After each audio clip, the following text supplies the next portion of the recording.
want to be submissive and get told what to do. The reason why we held the forum was that sexuality and disability is something that's not talked about very often.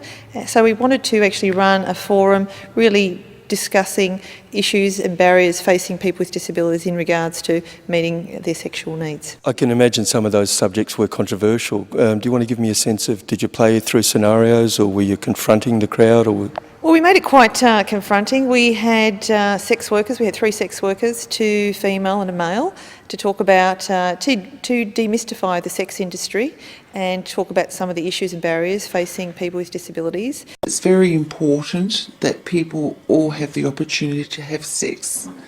And a lot of people think because you have a disability you don't have a sexual drive. That's so untrue. So I'm interested in promoting the sex industry and encouraging girls that work within the sex industry to look at the clients with disabilities as a way of helping them and themselves with the ability to earn money, and also being fulfilled as doing something great for somebody else, you know, encouraging the touching and working with the person to be able to express themselves sexually.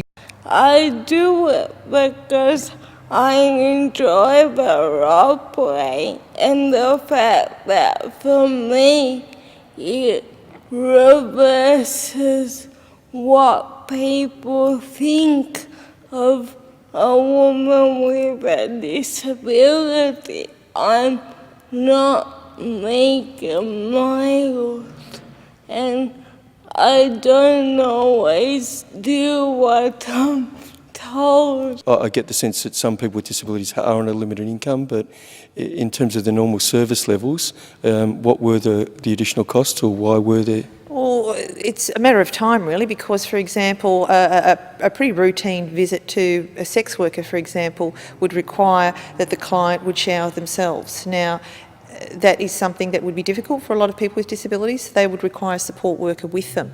Now the fact that they're paying for a sex worker and a support worker, there's the additional cost there. So generally what would happen is people's time would be limited to actually meet that cost. Would you like to give us some insight, both from a person with a disability and possibly a worker that's helping people with disabilities? Sometimes you don't get the workers who can fully understand the need for you to express sexuality. So as a user of the services, I try and choose my support workers according to their personality on that area. Is it difficult to find people that have got an open mind and that are genuinely understanding that people with disabilities do have the right and the need to express themselves sexually? Generally they understand on a quiet sense, but if you present them with a specific issue, for example, I want to go to a bar and I might come home really late with somebody that doesn't always get the best reaction. With all this publicity in the movies we see, every glamorous about sex, and really we've all got lots of lumps and bumps, and we're not like Julie Roberts or Brad Pitt with our bodies.